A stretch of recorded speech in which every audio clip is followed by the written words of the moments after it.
أعوذ بالله من الشيطان الرجيم بسم الله الرحمن الرحيم بسم الله وبحمده السلام عليكم ورحمة الله تعالى وبركاته إن الله وملائكته يصلون على النبي يا أيها الذين آمنوا صلوا عليه وسلموا تسليما اللهم صل على سيدنا محمد وعلى آله وصحبه وسلم اللهم صل على سيدنا محمد عبدك ورسولك النبي الأمي وعلى آله وسلم اللهم صل على سيدنا محمد عبدك ورسولك النبي الأمي وعلى آله وسلم اللهم صل على سيدنا محمد عبدك ورسولك النبي الأمي وعلى آله وسلم اللهم صل على سيدنا محمد عبدك ورسولك النبي الأمي وعلى آله وسلم اللهم صل على سيدنا محمد عبدك ورسولك النبي الأمي وعلى آله وسلم اللهم صل على سيدنا محمد عبدك ورسولك النبي الأمي وعلى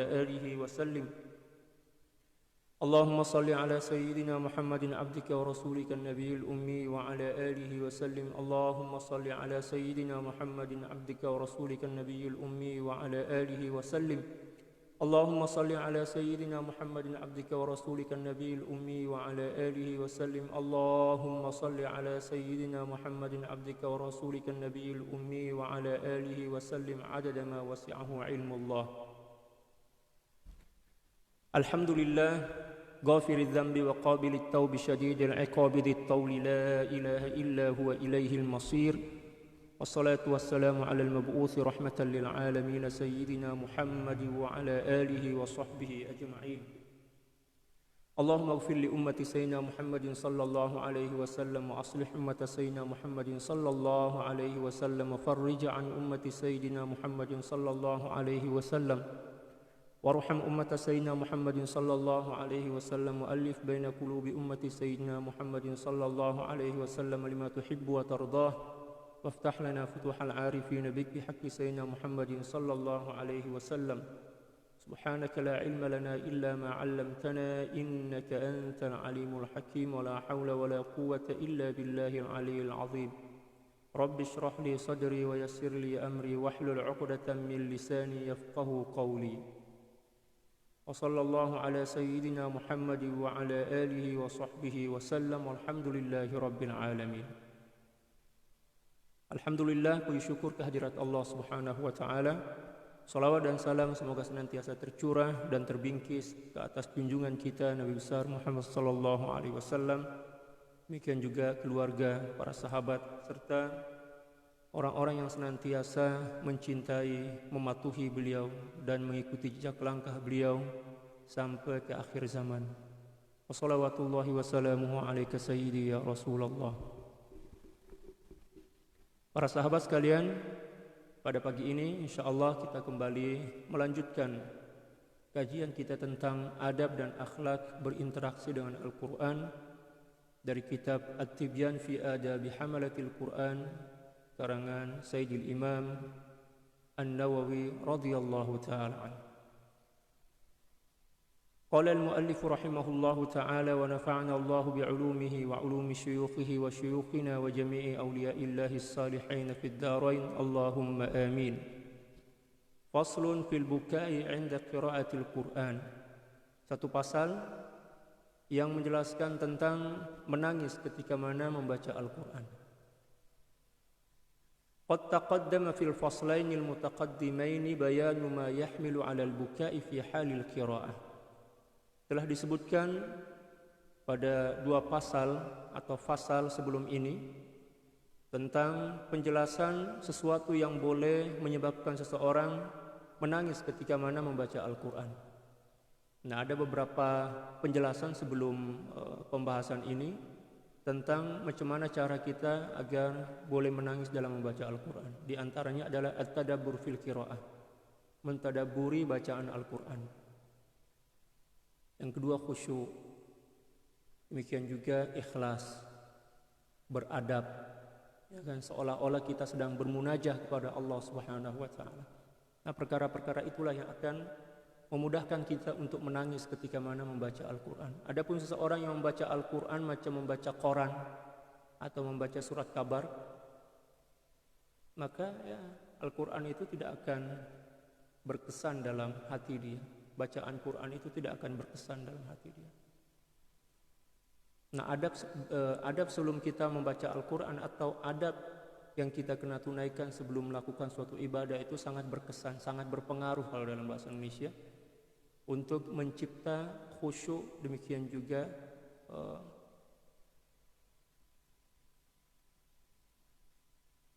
khusyuk dan juga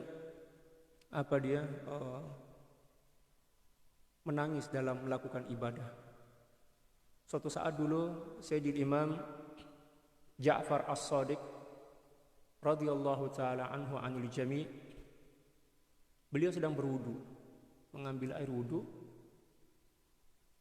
Tiba aja wajah beliau itu berubah menjadi sangat putih dan putih pucat pasti lah wajah beliau, gemetar.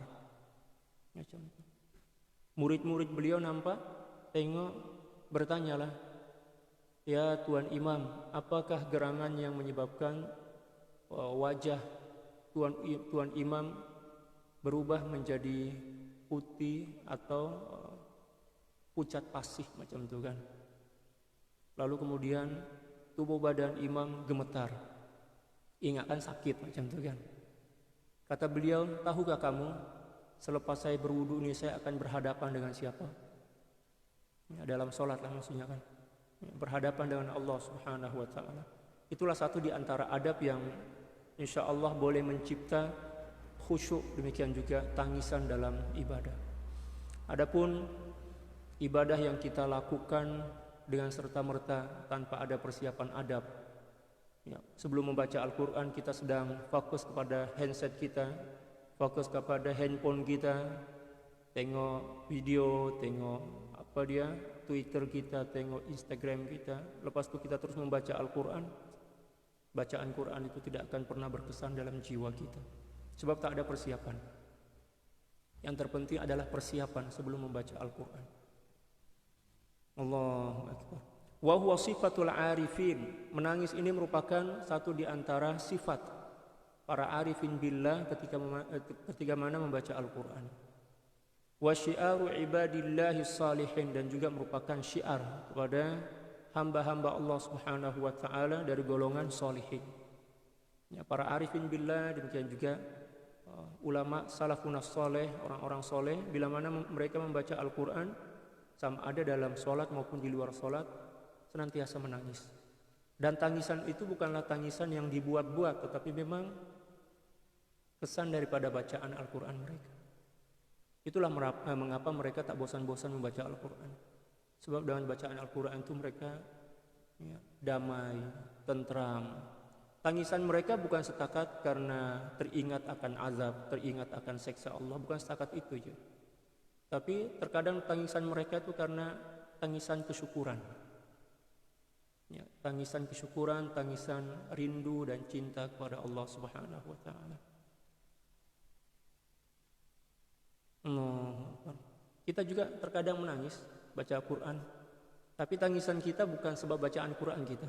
Teringat ya, patah hati, sakit hati kan, ya, merasa dikecewakan, merasa disia-siakan oleh seseorang. Itulah yang menyebabkan kita menangis dalam membaca Al-Quran. Tak samalah dengan tangisan para aulia, demikian juga orang-orang soleh. Kalau kita ini menangis juga, tapi kita menangis itu setakat kita ketika mana kita ada masalah, tak ada duit misalkan, minta kepada Allah sambil membaca Al-Quran, menangis-nangis. Macam budak-budak kecil lah. Budak-budak kecil itu dia datang menghampiri orang tua dia, sama ada ibu atau ayah, menangis ketika mana ya, menginginkan sesuatu. Kalau sesuatu yang diinginkan itu dah dibagi dah, terus dia pergi, tak balik-balik dah. Mana dia datang memeluk ayah dan ibu dia, sebab apa yang dia nak itu dah dia dapatkan kan. Budak-budak kecil macam itu. Demikian juga ya orang awam. Walaupun umur dia dah 50 tahun, 60 tahun, malah mungkin 100 tahun, tapi bila mana dia datang menghampirkan diri, mendekatkan diri kepada Allah dengan membaca Al-Quran atau ibadah-ibadah yang lain, setakat ketika mana ada masalah dan ada keperluan, ada kebutuhan, budak-budak kecil lah tu. Allah. Qala Allah Ta'ala yakhirruna lil azqani yabkuna wa yaziduhum khusyu'a. Orang-orang soleh itu kata Allah Subhanahu wa taala, muka mereka tersungkur, ya. Tersungkur atas muka mereka, yabkuna wa yaziduhum khusyu'a. Ya. Ketika mana mereka membaca Al-Qur'an, muka mereka tersungkur, sujud kepada Allah. Ya. Dan khusyuk mereka semakin bertambah. Mereka menyungkurkan wajah mereka, sujud kepada Allah Subhanahu wa taala sebab apa? Baru sadar dan semakin sadar betapa dia adalah seorang hamba yang dhaif, seorang hamba yang kerdil, seorang hamba yang tidak mempunyai apa-apapun di hadapan Allah Subhanahu wa taala. Dan bersyukur bahwa walaupun dia adalah seorang hamba yang hina, yang kerdil, yang banyak dosa, tapi Allah Subhanahu wa taala masih lagi bagi peluang kepada dia untuk membaca Al-Qur'an. Bagi peluang kepada mereka untuk kembali kepada Allah Subhanahu wa taala dengan ibadah.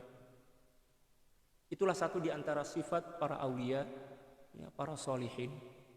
Wa qad waradat fihi ahadits wa atharu lis-salafi katsiratun. Berkenaan dengan membaca Al-Qur'an dalam keadaan menangis atau menangis dalam keadaan membaca Al-Qur'an ini banyak hadis yang menjelaskannya. Demikian juga asar daripada salafun as-salih. Di antaranya famin dzalika an Rasulillah sallallahu alaihi wasallam, diriwayatkan daripada baginda Rasulullah sallallahu alaihi wasallam, baginda sallallahu alaihi wasallam bersabda, "Iqra'ul Qur'ana wabku." Bacalah Al-Qur'an dan menangislah. Memang diperintahkan oleh baginda Rasulullah sallallahu alaihi wasallam untuk membaca Al-Qur'an dan juga menangis ketika membacanya. Ini adalah perintah. Tapi perintah yang tak wajib. Ya, perintah lin nadab, hukumnya sunnah. Fa illam tabku fatabakau. Kalau sekiranya kamu tak mampu menangis, mungkin karena hati terlalu keras, ya kan, banyak kotoran-kotoran dalam hati, maka berpura-puralah untuk menangis. Berpura-pura untuk menangis untuk memancing tangisan yang sebenar. Ketika mana kita sedang keseorangan, ketika mana kita seorang diri, jangan pula kita tabakau atau saja nangis-nangis di hadapan orang ramai. Dan itu yang banyak berlaku kan. Allahu Akbar. Boleh menangis di hadapan orang lain membaca Al-Quran, tapi bila mana dia seorang diri tak boleh menangis. Oh, maknanya ada masalah. Latih dulu diri kita menangis keseorangan. Ya. Kalau tak boleh menangis, nah, pura-pura menangis, pancing tangisan itu ketika mana kita seorang diri membaca Al-Quran dalam bilik. Kita tak boleh menangis saja macam itu, memancing tangisan itu sambil berdoa kepada Allah agar Allah Subhanahu wa taala melembutkan hati kita. Sebab seseorang yang mudah menangis tanpa disengaja, bukan disengaja tapi tanpa disengaja, itu tanda bahwa hatinya cukup lembut, sangat lembut. Adapun orang yang dibacakan Al-Quran 30 juzuk atau membaca Al-Quran 30 juzuk, tak boleh menangis langsung misalkan. Walaupun sekejap misal, oh tanda hati dia keras tuh. Walaupun khatam Al-Quran berulang kali, tanda hati dia keras. Nah inilah satu di antara hadis yang memerintahkan kita untuk menangis.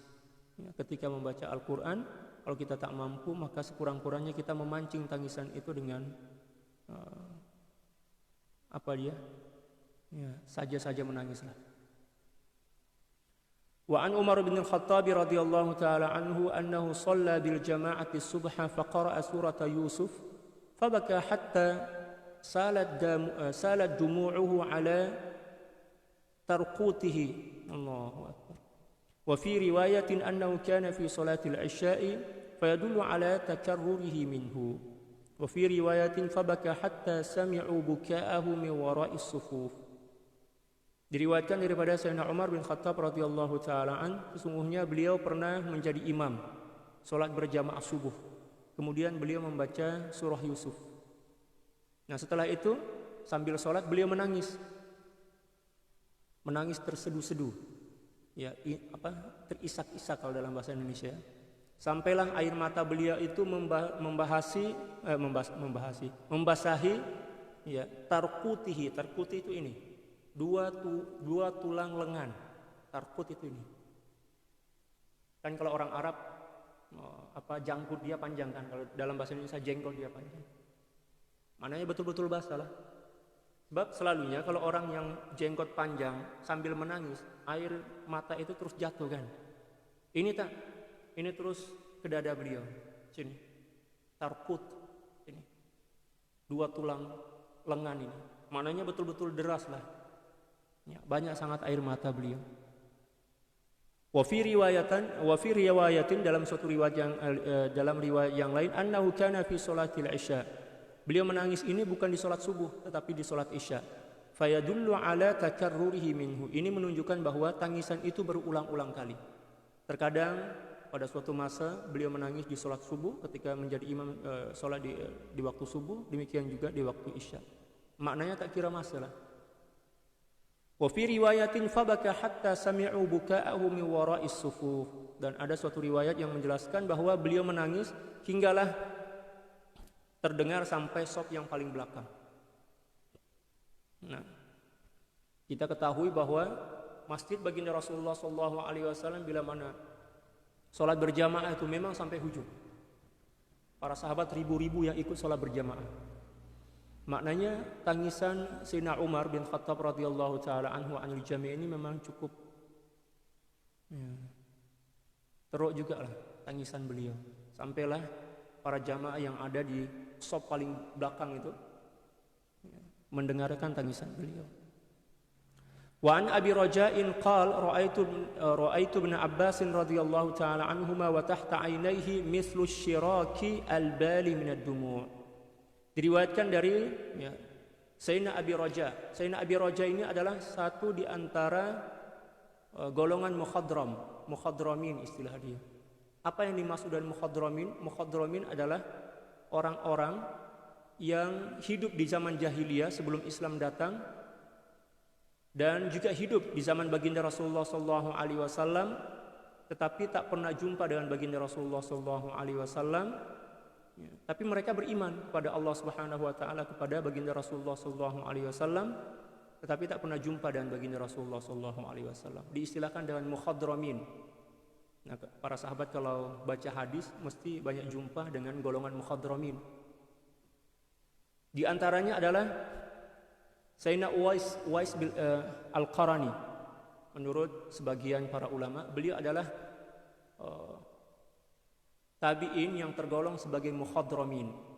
Orang yang pernah hidup di zaman baginda Rasulullah SAW, beriman kepada baginda SAW, tetapi tak pernah jumpa. Di antaranya yang lain adalah Abu Raja.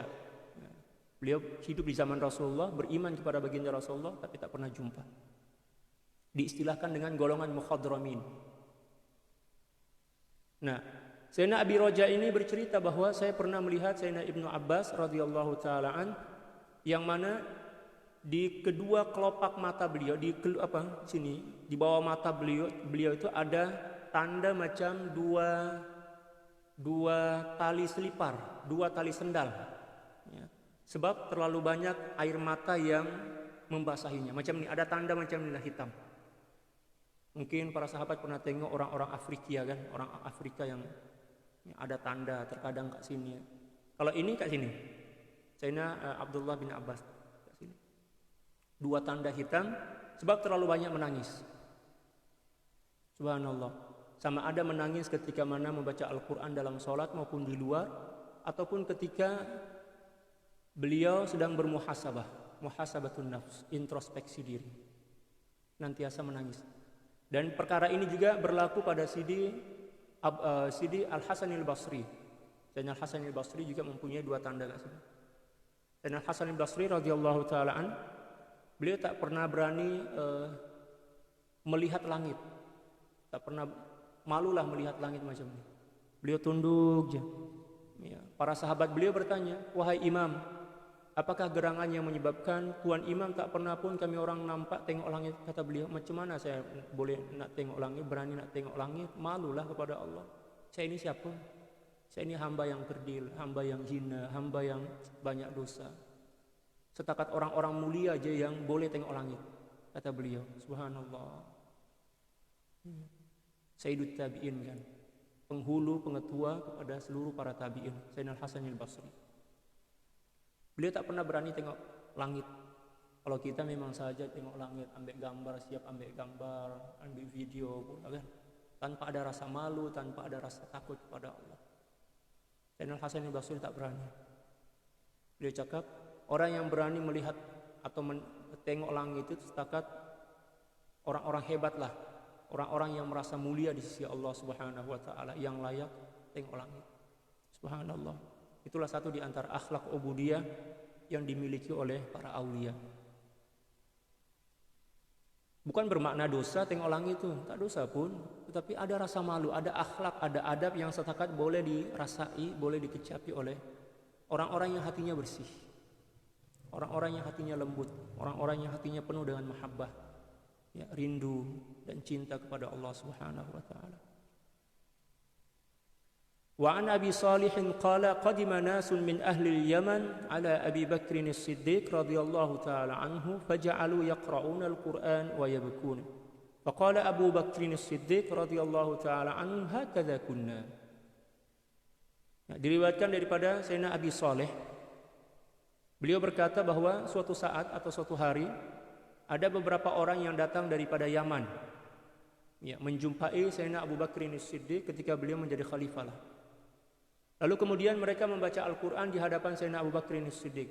Nah, itulah cara, ya, orang-orang zaman dahulu datang jumpa dan para ulama membaca Al-Quran, memperbetulkan bacaan mereka, mengambil sanad, belajarlah macam itu kan. Di orang satu kelompok lah, ya, satu perhimpunan istilahnya.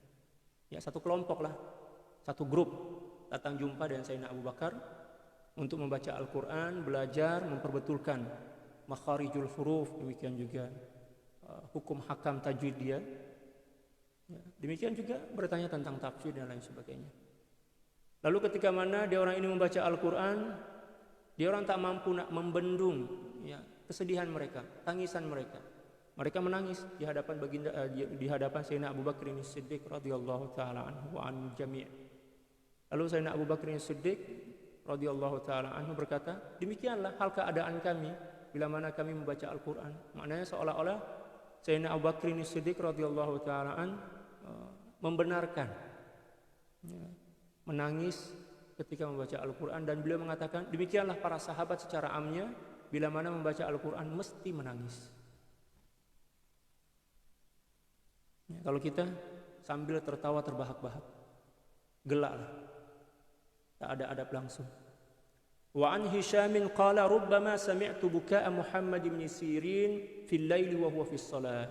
Diriwayatkan daripada Sayyidina Hisham, ya, beliau mengatakan terkadang-kadang saya selalu mendengar tangisan Sayyidina Muhammad bin Sirin di tengah malam ketika beliau sedang sholat. Ya, sholat membaca Al-Quran sambil menangis. Ya. Dan saya pernah mendengar guru tahfiz kami lah, guru tahfiz saya. Beliau juga buat macam itu. Tiap-tiap malam beliau membaca Al-Quran sambil sholat tahajud, sambil menangis macam budak-budak kecil.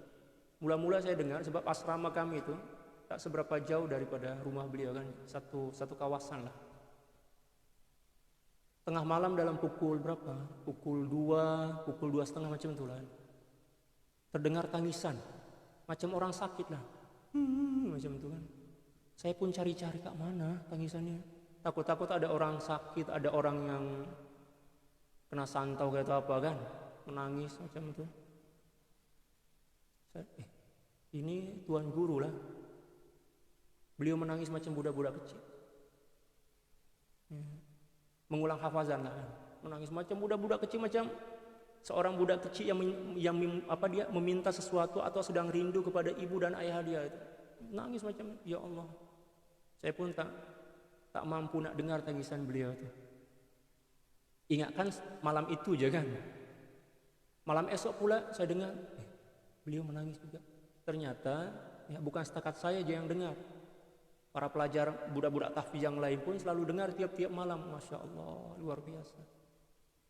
Subhanallah. Itulah para aulia, orang-orang alim, para ulama. Subhanallah. والآثار في هذا كثيرة لا يمكن حصرها وفيما أشرنا إليه ونبهنا عليه كفاية والله أعلم. Dan banyak lagi asar, ya, yang menjelaskan tentang perkara ini dan jumlahnya tidak terkira, banyak sangat. Dan apa yang telah kami sebutkan tadi ya cukuplah sebagai contoh, kata beliau. Qala al-Imam Abu Hamid Al-Ghazali rahimahullahu taala, al-Imam Abu Hamid Al-Ghazali radhiyallahu taala anhu berkata, al-buka'u mustahabun ma'al qira'ati wa 'indaha. Menangis ketika membaca Al-Qur'an itu hukumnya sunnah. Sunnah. Kalau kita tak boleh menangis, kita saja menangis, pancing tangisan itu hukumnya sunnah. Qal wa tariquhu fi tahsilihi, dan cara untuk boleh menangis ketika mana membaca Al-Qur'an ayyuhdira fi qalbihi al-huzna. Cara dia yang pertama adalah menghadirkan rasa sedih dalam hati. Macam para pelakon lah kan. Para pelakon itu dia orang ada kursus. Ya, bukan setakat kursus haji, tetapi kursus menangis pun ada. Kursus menangis lah. Para pelakon macam itu. Dia orang diajarkan. Oh, kamu nanti kalau berlakon macam ini, yang sedih nih, awak kena menangis tau. Kalau tak menangis tak jadi. Nah, cara nak menangis macam ini. Kamu ingatlah yang kamu itu pernah disakiti, yang hati kamu pernah tergores, yang hati kamu rindu kepada emak kamu, rindu kepada anak kamu dan lain sebagainya kan. Nah, demikian juga ketika mana kita nak baca Al-Quran, cara nak menghadirkan tangisan itu adalah dengan menghadirkan kesedihan. Saja kita buat. Dengan mengingat dosa-dosa kita, mengingat azab Allah, kemurkaan Allah dan lain sebagainya. Kita nak lembutkan hati lah. Wa ayyata'ammala ma fihi min at-tahdid wal wa'id wal wa'id syadid. Demikian juga membayangkan, ya kan? Membayangkan ya, peringatan-peringatan dan ancaman Allah Subhanahu wa taala yang cukup dahsyat dalam Al-Qur'an. Itulah cara kita nak Allahu Akbar. Memancing hati kita untuk boleh menangis dalam membaca Al-Quran. Wal wasa'iq wal uhudi thumma yata'ammala taqsirahu fi dzalik. Demikian juga mengingat janji-janji kita kepada Allah, yang akan sumpah-sumpah kita kepada Allah untuk senantiasa taat. Dan kemudian kita membayangkan betapa kita ini tidak menunaikan janji dan juga sumpah kita dengan baik. Fa illam yahdurhu husnun wa buka'un kama yahdurul khawas falyabki ala faqdi dzalika fa innahu min a'zamil masaib. Ya Allah, bila mana kesedihan dan tangisan itu tak boleh hadir seperti mana hadirnya di kalangan, hadirnya tangisan itu dalam hati para aulia, orang-orang khas, maka menangislah dia, ya, menangisi perkara itu, sebab itu merupakan satu di antara musibah yang cukup besar. Kita tak boleh menangis setelah kita paksa diri kita, kita coba diri kita untuk menangis dalam membaca Al-Quran. Itu merupakan musibah yang cukup besar, sebagai tanda bahwa hati kita ini keras, membatulah. Na'udzubillah. Malah lebih keras dibandingkan batu. Fahiya kal hijarati aw asyaddu qaswa dalam Al-Quran. Hati itu macam batu, malah terkadang lebih keras dibandingkan batu. Na'udzubillah tsumma na'udzubillah. Faslun wa yambagi ayyurattila fi qiraatihi. Satu pasal yang menjelaskan tentang hendaklah seseorang ketika membaca Al-Quran membacanya dengan tartil. Apa yang dimaksud dengan tartil? Membacanya dengan berlahan. Jangan cepat-cepat, berlahan. Perbetulkan sebutan huruf, ya, makharijul huruf dengan betul. Demikian juga hukum hakam tajwid dan juga fasahatul qiraah. Fasahatul qiraah. Jadi ada 3 yang perlu kita perhatikan ketika mana kita nak membaca Al-Quran dengan tartil. Yang pertama adalah berlahan, secara berlahan. Yang kedua, pastikan bahwa penyebutan huruf, ya, makharijul huruf itu betul. Yang ketiga adalah ahkamut tajwid wa fasahatuh, ya, hukum hakam tajwid, idgham, ikhfa, iqlab dan lain sebagainya. Demikian juga kefasihan dalam pengucapan. Ya, bila mana 3 perkara ini kita lakukan dengan betul, barulah bacaan kita itu dikira sebagai tartil. Warattilil Qur'ana tartila. Firman Allah kan.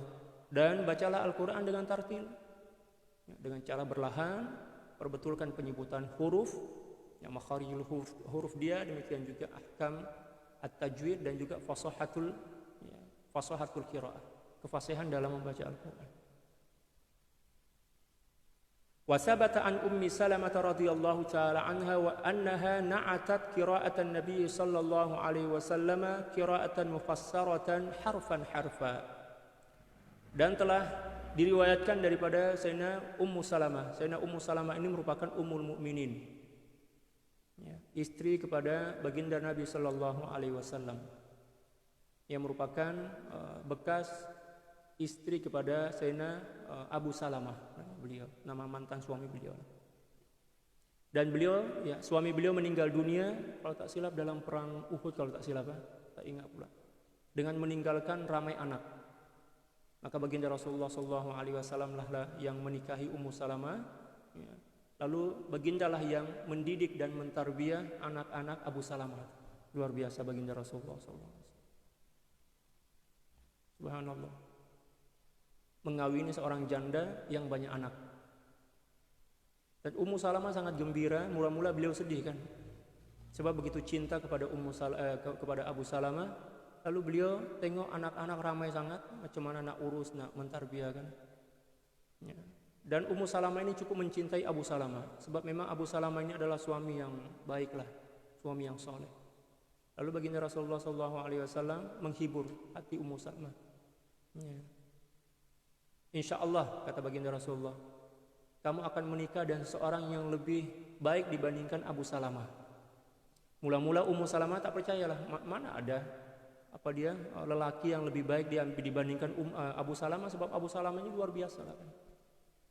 Tapi beliau yakin bahwa mesti akan jumpa dengan seorang seperti mana yang dikatakan oleh baginda Rasulullah. Beliau dah ada feeling dah, mungkin agak-agaknya Nabi nak nikah saya ini. Ternyata betul. Masya Allah, luar biasa. Ummu Salamah cukup gembira, riang, ya, dan itulah keberkatan. Subhanallah. Dan Sayyidina Hasan al-Basri radhiyallahu taala an, ayah beliau, ibu beliau itu menjadi pembantu di rumah Ummu Salamah. Sehinggalah Sayyidina Hasan al-Basri ini di zaman ya para sahabat duduk kat rumah Ummu Salamah. Malah dalam satu riwayat beliau pernah menyusu di Ummu Salamah, mengambil keberkatan kenabian dari Ummu Salamah. Subhanallah. Sayyidina Hasan al-Basri radhiyallahu taala anhu wa anil jami'. Rawahu Abu Daud wa Tirmizi wa Nasa'i. Qala Tirmizi hadisun hasanun sahih. Hadis ini diriwayatkan oleh Imam Abi Daud, Tirmizi dan An-Nasa'i. Dan saya jadi Imam At-Tirmizi mengatakan bahwa hadis ini adalah hadis hasan yang sahih.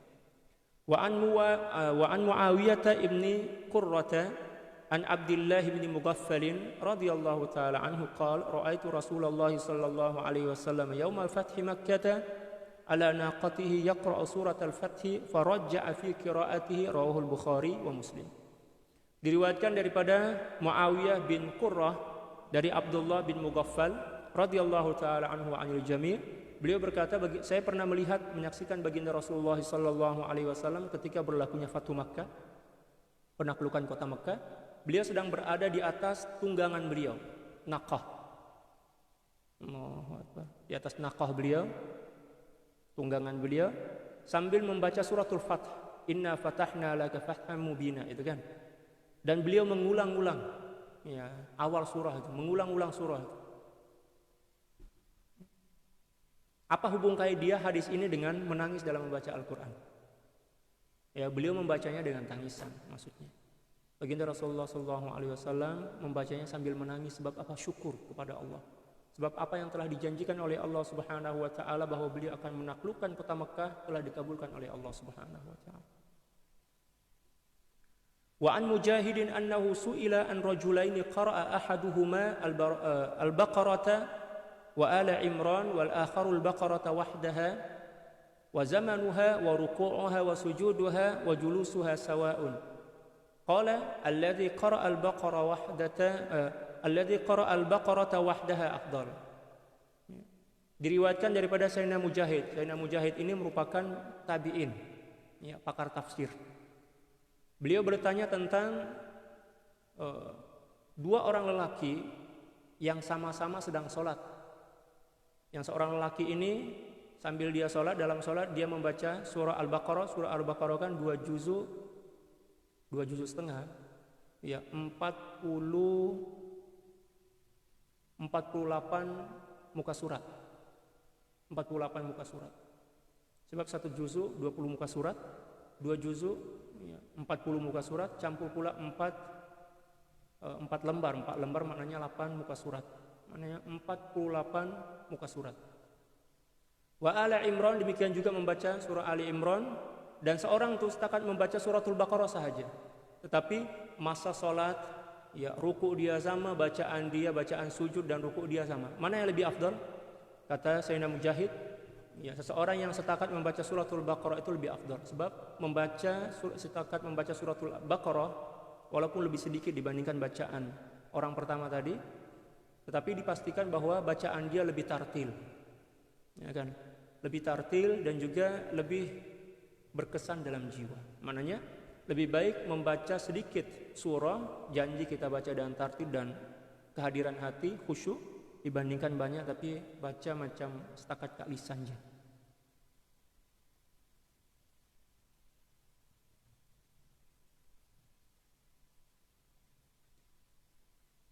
Wa an Ibnu Abbas radhiyallahu taala anhuma qala li an aqra'a suratan urattiluha ahabbu ilayya min an aqra'a al-Qur'ana kullah. Sayyidina Abdullah bin Abbas radhiyallahu taala anhuma berkata, kalau sekiranya saya membaca Al-Qur'an satu surah sahaja, maka dengan cara tartil, membacanya dengan tartil itu lebih aku sukai dan aku senangi dibandingkan aku membaca Al-Qur'an secara keseluruhan tetapi dengan tidak tartil. Wa qad nuhiya 'anil ifrati fil Isra. Maka sungguh telah dilarang membaca Al-Qur'an dengan cukup laju, dengan sangat laju, dilarang. Ya, tak boleh membaca Al-Qur'an macam orang menyanyi. Janganlah baca Al-Qur'an kena dengan tartil. Wasummiya al-hazza, membaca Al-Qur'an dengan laju ini dipanggil dengan istilah al-hazza, sesuatu yang buruk lah. Fasabata an Abdullah bin Mas'ud radhiyallahu taala anhu anna rajulan qala lah inni qara'tu al-mufassala fi raka'atin wahidah. Diriwayatkan daripada Sayyidina Abdullah bin Mas'ud radhiyallahu taala anhu, diceritakan kepada beliau bahwa sesungguhnya seorang lelaki berkata, saya telah membaca Al-Qur'an, ayat-ayat surah-surah yang panjang fi raka'atin wahidah, hanya dalam satu rakaat saja. Maknanya banyak sangat ayat yang surah-surah yang panjang itu yang dia baca dalam satu rakaat. Maknanya laju sangat lah kan. Faqala Abdullah bin Mas'ud radhiyallahu taala an, kemudian Sayyidina Abdullah bin Mas'ud berkata, hadza kahazzi syairi, ini cara baca yang cukup laju lah macam orang yang sedang baca syair. Inna aqwaman yaqra'una al-Qur'ana la yujawizuna taraqiyahum. Sesungguhnya ada sekelompok orang yang setakat membaca Al-Qur'an itu tidak melebihi kerongkongan. Maknanya membaca Al-Qur'an kat sini tak masuk dalam hati. Sebab apa? Terlalu laju. Beliau menyindir lah ini. Beliau cakap, kat hujung sana ada sekelompok orang yang rajin sangat membaca Al-Qur'an. Banyak sangat bacaan dia, tapi lajunya Masya Allah sehingga tak melampaui setakat daripada ini kerongkongan, maknanya tak masuk ke dalam hati lah, tak faham apa yang dia baca. Walakin idza waqa'a fil qalbi farasikha atau farasakha fihi nafa'. Tetapi bila mana bacaan itu berkesan dalam hati dengan cara tartil, maka akan lebih bermanfaat, akan mendatangkan manfaat, menambahkan ilmu, mendatangkan dia takwa kepada Allah Subhanahu wa taala. Diriwayatkan oleh Imam Bukhari dan Muslim, dan lafaz hadis ini merupakan lafaz Imam Muslim dalam satu di antara beberapa riwayat beliau. Qala ulama at-tartilu mustahabbun lit-tadabburi wa li ghairi. Membaca Al-Qur'an dengan tartil itu hukumnya sunnah. Tujuannya sama ada untuk bertadabbur ataupun yang lainnya, ya, menghadirkan khusyuk, ya, menghadirkan makna-makna baru dalam bacaan Al-Qur'an dan lain sebagainya. Qalu, para ulama berkata, walihada yustahabbu tartilu lil ajamiyyi alladhi la yafhamu ma'na. Oleh sebab itu disunnahkan membaca Al-Qur'an dengan tartil bagi orang ajam, kita lah ini orang ajam yang tidak memahami maksud dan kandungan Al-Qur'an. Tujuannya apa? Li'anna dzalika aqrabu ila at-tawqiri wal ihtiram.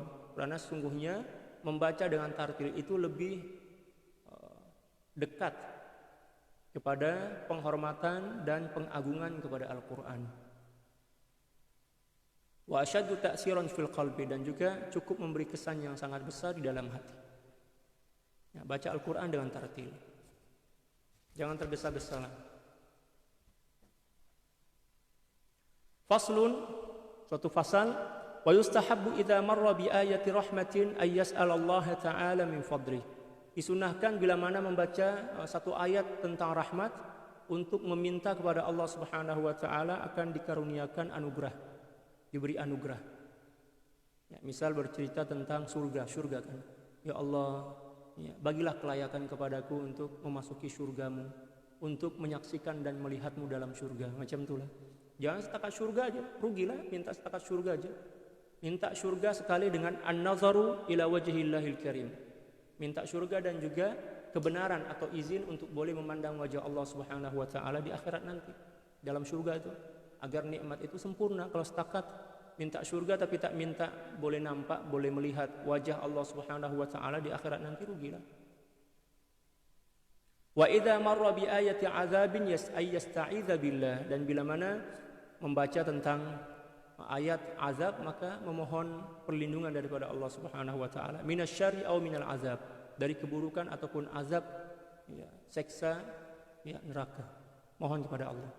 Aw yaqulu Allahumma inni as'alukal afiyah, atau berdoa dengan doa yang diajarkan dalam kitab ini, Allahumma inni as'alukal afiyah. Ya Allah, saya mohon keselamatan. Wa as'alukal afiyata min kulli makruhin, dan pemeliharaan daripada segala sesuatu yang tidak disukai. Au nahwi dzalika, atau doa-doa yang serupa lainnya. Wa idza marra bi ayati tanzihin lillahi subhanahu wa ta'ala nazzahahu, dan bila mana membaca ayat yang menjelaskan tentang kesucian Allah Subhanahu wa taala, maka hendaklah dia, ya, menyucikan Allah Subhanahu wa taala dengan mengucapkan subhanallah, subhanahu wa taala. Misal, sabbaha lillahi ma fis samawati wa ma fil ard. Ya kan, itu tentang tasbih kan, tentang penyucian Allah. Kita bacalah subhanallah, apa dia? Subhanahu wa ta'ala. Atau subhanallah boleh juga. Au tabaraka wa ta'ala boleh juga. Au jalla ta'azamatu rabbina boleh juga. Atau yang lainnya. Janji, maksud dan makna dia adalah untuk menyucikan Allah Subhanahu wa taala, mengakui kesucian Allah Subhanahu wa taala. Wa qad shahha an Hudzaifah ibn al-Yaman radhiyallahu ta'ala anhuma qala shallaitu ma'an nabiy sallallahu alaihi wasallam dhata lailatin faftataha al-baqara faqultu yarka' inda al-mi'ah thumma madha faqultu yusalli biha fi rak'atin famadha faqultu yarka'u biha thumma iftataha an-nisaa faqara'aha thumma iftataha ala Imran faqara'aha yaqra'u murassalan mutarassilan idza marra bi ayatin fiha tasbihun sabbah wa idza marra bi ayati su'alin sa'al wa idza marra bi ta'awwidhin yata'awwadh. Rawahu Muslim fi sahihi wa kana suratul nisa'i fi dhalika al-waqti muqaddimatan aw muqaddamatan ala Ali Imran. Ada satu hadis yang sahih yang diriwayatkan daripada Sayyidina Hudzaifah bin Yaman bil al-Yaman. Ini merupakan seorang sahabat yang banyak dia menyimpan rahasia-rahasia baginda Rasulullah sallallahu alaihi wasallam berkenaan dengan orang-orang munafik yang hidup di zaman baginda Rasulullah sallallahu alaihi wasallam. Radhiyallahu taala anhuma, beliau berkata, saya pernah salat, ya, bersama baginda Rasulullah sallallahu alaihi wasallam, dan ini nampaknya salat sunnah. Salat sunat bersama baginda Rasulullah sallallahu alaihi wasallam pada suatu malam. Lalu setelah membaca suratul Fatihah, beliau membaca suratul Baqarah. Masya Allah. Dalam hati beliau cakap, mungkin baca suratul Baqarah ini setakat 100 ayat aja kok. Ya kan? Ternyata habis suratul Baqarah, beliau teruskan dengan, ya, setelah habis suratul Baqarah, Sayyidina Hudzaifah bin Yaman al-Yamani cakap, mungkin sampai suratul Baqarah habis kok, beliau akan ruku. Tapi ternyata tak, beliau sambung kepada suratul Nisa. Lalu kemudian beliau cakap, mungkin habis suratul Nisa nanti ini beliau rukuk lah kan. Ternyata tak, beliau sambung kepada suratul Ali Imran. Ya kan? dan beliau membacanya secara tartil, secara berlahan, penyebutan huruf dengan betul. Subhanallah, maknanya 3 surah lah 1 rakaat. Suratul Baqarah, surah An-Nisa, dan surah Ali Imran. Bila mana beliau membaca ayat yang mengandung di dalamnya tasbih, maka beliau bertasbih, dan bila mana ayat itu mengandung permohonan doa kepada Allah, maka beliau pun berdoa kepada Allah. Dan bila mana ayat itu menjelaskan tentang perlindungan kepada Allah, permohonan perlindungan kepada Allah, maka beliau meminta dan memohon perlindungan daripada Allah Subhanahu wa taala. Hadis ini diriwayatkan oleh Imam Muslim, dan pada masa itu suratul Nisa peletakan dia lebih dahulu dibandingkan surah Ali Imran. Kalau secara susunan mushaf saat ini kan dimulakan dengan suratul Fatihah, surah Al-Baqarah, surah Ali Imran, barulah surah An-Nisa kan. Tapi pada zaman dahulu ketika mana Al-Qur'an masih lagi dicatat dalam kulit-kulit kambing dan lain sebagainya, maka susunan dia adalah suratul Fatihah, ya, suratul Baqarah, surah An-Nisa, barulah surah Ali Imran. Macam itu. Qala ashabuna rahimahumullahu ta'ala, ya, sahabat-sahabat kami maksudnya para imam dari mazhab Syafi'i berkata, wa yustahabbu hadha as-su'al wal isti'adzatu wat tasbihu likulli qari'in. Dan memohon kepada Allah, demikian juga beristi'adzah dan bertasbih ketika mana membaca ayat tentang permohonan, tentang isti'adzah dan juga tentang tasbih, bagi setiap pembaca Al-Qur'an hukumnya sunnah. Macam itu. Sawa'un kana fi sholati aw kharijan minha, sama ada dalam salat ataupun di luar salat. Qalu wa yustahabbu dzalika fi sholati lil imami wal ma'mumi wal munfarid. Dan perkara itu juga disunahkan di dalam salat, sama ada ya, untuk imam atau kepada imam, demikian juga makmum ataupun seseorang yang salat kesendirian, salat sendirian, tidak bersama, tidak berjamaah. Li'annahu du'aun fastawu fihi kat ta'mini aqibal Fatihah. Sebab seluruhnya itu adalah doa, dan mereka mempunyai hak yang sama untuk berdoa dan memohon, ya, seperti mana mempunyai hak yang sama untuk membaca amin setelah membaca suratul Fatihah.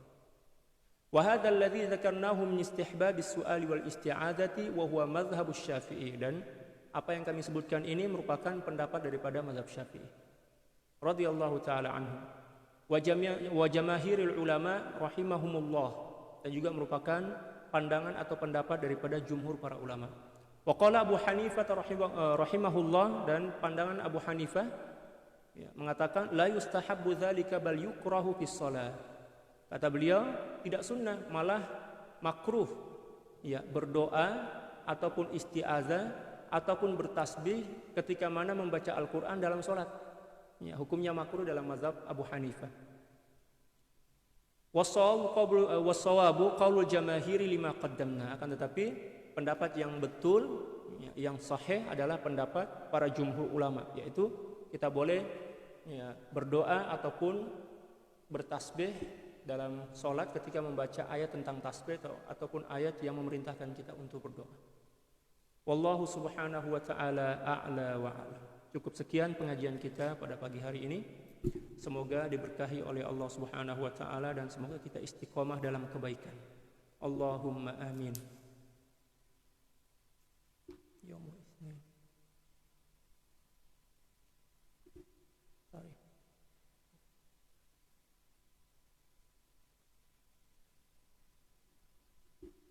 سبحانك لا علم لنا إلا ما علمتنا إنك أنت العليم الحكيم ولا حول ولا قوة إلا بالله العلي العظيم إن الله وملائكته يصلون على النبي يا أيها الذين آمنوا صلوا عليه وسلموا تسليما اللهم صل على سيدنا محمد عبدك ورسولك النبي الأمي وعلى آله وسلم اللهم صل على سيدنا محمد عبدك ورسولك النبي الأمي وعلى آله وسلم اللهم صل على سيدنا محمد عبدك ورسولك النبي الأمي وعلى آله وسلم اللهم صل على سيدنا محمد عبدك ورسولك النبي الأمي وعلى آله وسلم اللهم صل على سيدنا محمد عبدك ورسولك النبي الأمي وعلى آله وسلم اللهم صل على سيدنا محمد عبدك ورسولك النبي الأمي وعلى آله وسلم اللهم صل على سيدنا محمد عبدك ورسولك النبي الأمي وعلى آله وسلم اللهم صل على سيدنا محمد عبدك ورسولك النبي الأمي وعلى آله وسلم اللهم صل على سيدنا محمد عبدك ورسولك النبي الأمي وعلى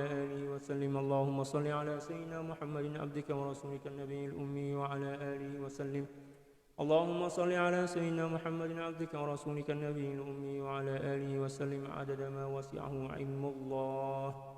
سبحانك لا علم لنا إلا ما علمتنا إنك أنت العليم الحكيم ولا حول ولا قوة إلا بالله العلي العظيم.